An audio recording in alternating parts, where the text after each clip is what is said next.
Out-of-work angels for this collection. First responsibility of any artist, you feel, is to do something new and relevant to the times that you live in. When you're thinking of new ideas and you don't want to repeat things that have been done in the past, when ideas come through, they've got to come through pretty naturally. That's how the best ideas come through. Gail, my wife, has a great expression for this, and that is nothing before its time.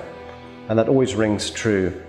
It's a game of patience. And that's exactly what happened after about a year and a half when we were mulling ideas over for this show.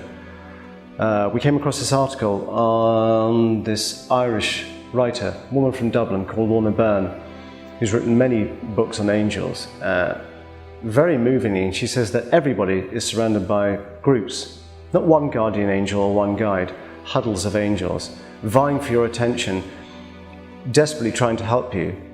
But they're reliant on human beings to ask for help in the first place. And without that, in her words, they are unemployed. And that was it, unemployed angels. Suddenly, out of nowhere, having played this waiting game for the angel collection, we had our idea. Out-of-work angels, unemployed, however you want to put it. So then we thought of what comes out of that. Well, it opens up all sorts of wonderful ideas. If they're redundant and they're unemployed, out of work, and they're reliant on human beings for their prayer, basically it becomes a question of faith.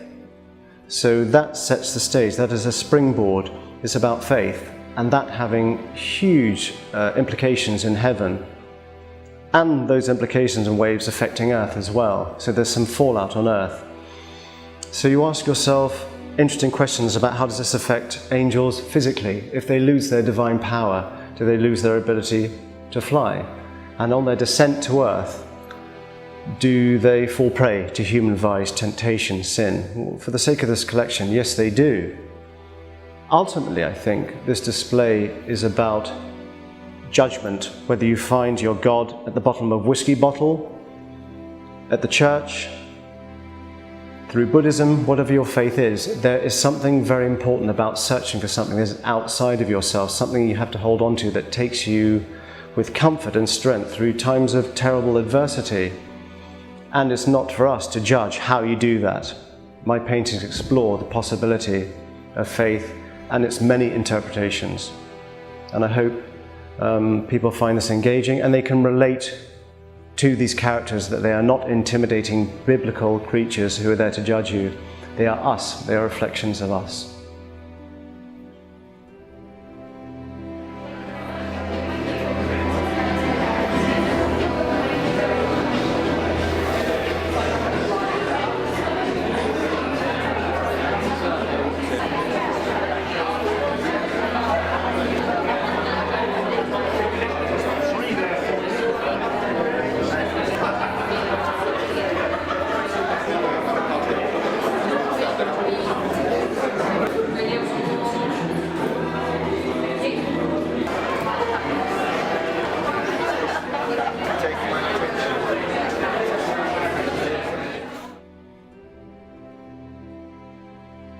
Just at the beginning of the collection, this was the second painting I did.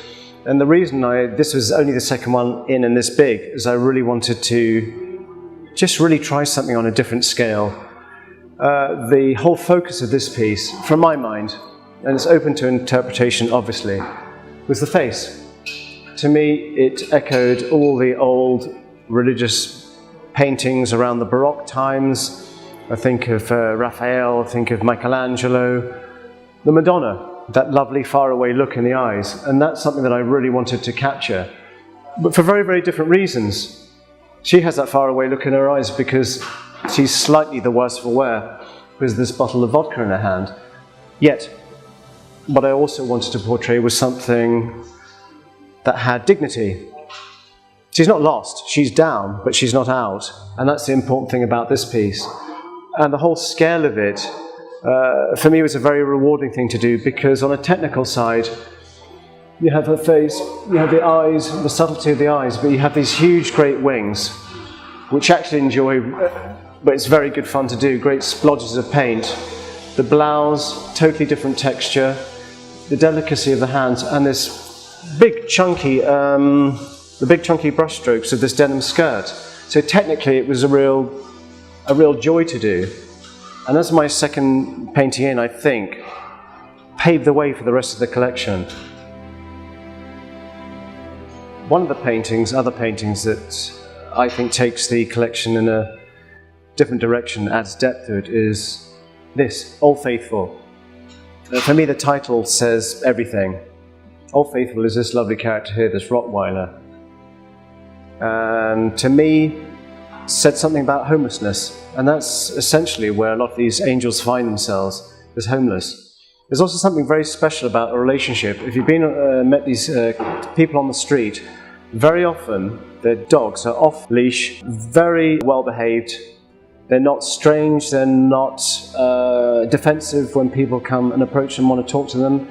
Very often they're better behaved than you might see a little chihuahua walking up King's Road in Chelsea, to be quite honest. So I've got a lot of time for these characters.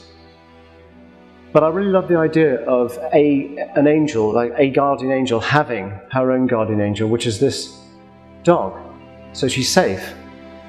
And even though she's getting through this bottle of your finest malt, so those are just the details. There's no vulnerability here, and that's what I wanted to portray. There's a sense in her challenging and rebellious stare that she's to be approached with caution. She is someone that you approach with respect, and she can take care of herself, and she's got someone else to take care of her as well. I'll show you this one as well. This is one of those paintings which I find incredibly rewarding because I didn't do any mapping out. There was no sketching, nothing going on with it at all. It just happened. It had its own momentum. I started off with this lovely little head, neck and shoulders here, which is Gail, my wife. And I'm mentioning her as one of those surprises about faith in the future and the unknown, which is what the collection is about. This is her idea. Gail said to me, it came out of a complete surprise. She said to me, have you ever thought about doing a painting about immigration? Especially with all the fuss and the furore in the media about people flooding over, taking people's jobs. It seemed to me completely relevant. So I did that.